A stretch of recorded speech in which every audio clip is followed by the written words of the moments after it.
Can Oscar Piastri still win the championship, or has Brazil just ended his dream? After a brutal race weekend and a fresh 10-second penalty confirmed by the FIA, tensions are boiling at McLaren. We're talking high-stakes collisions, a destroyed Ferrari, and a 24-point deficit that could crush Piastri's title hopes. But what really happened in Brazil, and is McLaren's rising star now under pressure from within his own team? It's now official. The FIA has reviewed the data, watched the replays, and stood by their decision. Oscar Piastri will keep the 10-second penalty from the Brazilian Grand Prix after his collision with Antonelli, a ruling that has not only shaken the title fight, but caused visible tension inside the McLaren camp. And as the paddock absorbs the fallout, one thing is clear: this championship just got personal. What happened at Interlagos was more than just a restart misjudgment. It was a three-way moment of madness: Antonelli defending late, Piastri committing to the move, and Leclerc caught in the crossfire. 3 cars, 1 corner, 0 margin for error. The stewards acted fast, pinning most of the blame on Piastri. But as the dust settled, a wave of voices from ex-drivers to engineers questioned whether the decision truly reflected the incident's complexity. And now, with the FIA doubling down on the penalty, all eyes are on McLaren. Internally, this wasn't supposed to happen. McLaren has built its 2025 campaign on trust between teammates: no team orders, no favoritism, just clean racing. But Brazil may have broken that balance. Piastri wasn't just penalized on track. He was left exposed by a system that didn't fully defend him off it.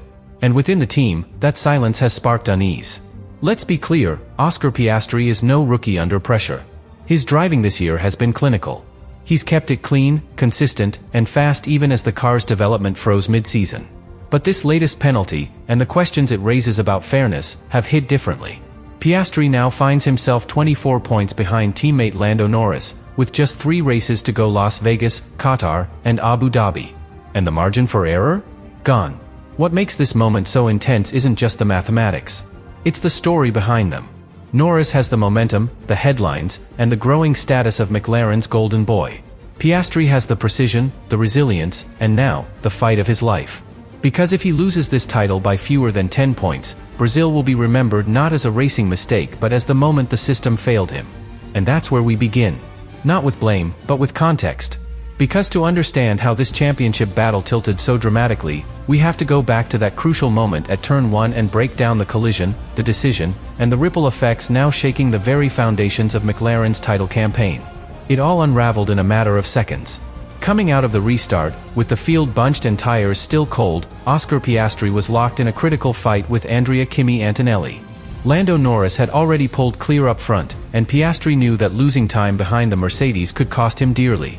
Into turn 1, he saw an opening not reckless, not desperate, but calculated. He went for it on the inside. Antonelli, late on the brakes and turning in sharply, didn't see it coming. Contact. The Mercedes slid into Leclerc's Ferrari, which retired on the spot. The stewards responded immediately: 10-second penalty for Piastri, cited as predominantly to blame. No detailed reasoning, no delay. But that ruling sparked immediate backlash. Former world champions and pundits, from Jenson Button to Nico Rosberg, raised doubts on air. Many argued that it was a typical first corner scenario, a hard fight between 2 drivers, with unfortunate collateral damage.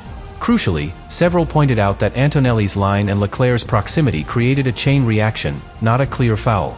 So why was Piastri the only one penalized? To understand the move, you have to understand the driver. Piastri is not reckless. His record this season proves that. He has fewer incidents than almost any other top 5 driver. What happened in Brazil was not a wild lunge. It was a championship move: firm, committed, and within reason. In fact, onboard footage shows he braked on time, maintained control, and made the corner. But with Antonelli closing the door aggressively, the clash became inevitable. In that context, many believe the call should have been a racing incident. Inside McLaren, that view was quietly shared. While the team publicly backed Piastri post-race, sources suggest tension has risen behind closed doors. The problem isn't just the penalty, it's the silence that followed. Unlike in previous situations where the team protested steward decisions, this time there was no formal challenge. No appeal. For Piastri, already under pressure in the title fight, that lack of vocal defense stung. And for a team that prides itself on driver parity, it sent a subtle, but sharp message. The reality is, McLaren is now in a uniquely fragile position. Their 2 drivers are title contenders, separated by fewer than 30 points. Any internal imbalance, real or perceived, can disrupt that fight. And when one driver receives a severe penalty in a gray area incident, and the team doesn't aggressively question it, the perception builds. Norris is the focus, and Piastri is fighting alone. Whether or not that's true doesn't matter. In championship psychology, perception shapes reality. What happened in Brazil wasn't just a penalty. It was a statement. Not just from the FIA, but from the silence that followed it.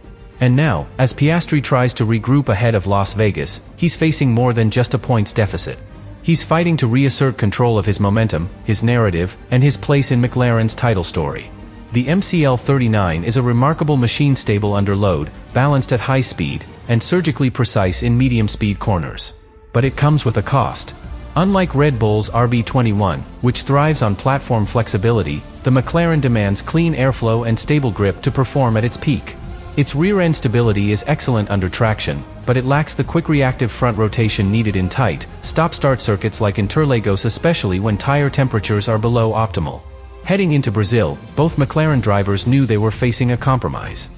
Oscar Piastri's car was set up with slightly more rear bias to protect traction on corner exits, a logical choice given the circuit's low grip surface and cooler race day temperatures. But it made the car less responsive under braking. That means, in tight battles, Piastri needed more space to execute clean dives under pressure. And during the restart, he didn't get that luxury. He got traffic, chaos, and a narrowing apex. What happened into Turn 1 wasn't just about positioning. It was the product of setup, strategy, and surface. Tire pressures were low. Track grip was marginal. And the MCL39, especially on a full fuel load, doesn't like being unsettled early in a stint. Still, Piastri saw an opening. His data shows he braked in line with simulation targets, kept steering input clean, and avoided wheel lock.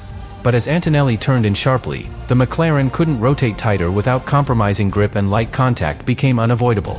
From a technical standpoint, it's crucial to understand that this wasn't a case of late braking or poor judgment. In fact, Piastri's throttle trace remained steady throughout the entry phase. That's a signature of control, not desperation. The issue wasn't how he attacked the corner, it was how little margin he had to work with. The FIA's penalty seemed to ignore those dynamics entirely. No consideration for setup-induced limitations. No breakdown of tire window conditions. Just a surface-level ruling based on visual contact. This is where the frustration inside McLaren has grown. Engineers privately acknowledged that the setup trade-off they chose made Turn 1 a high-risk zone in traffic.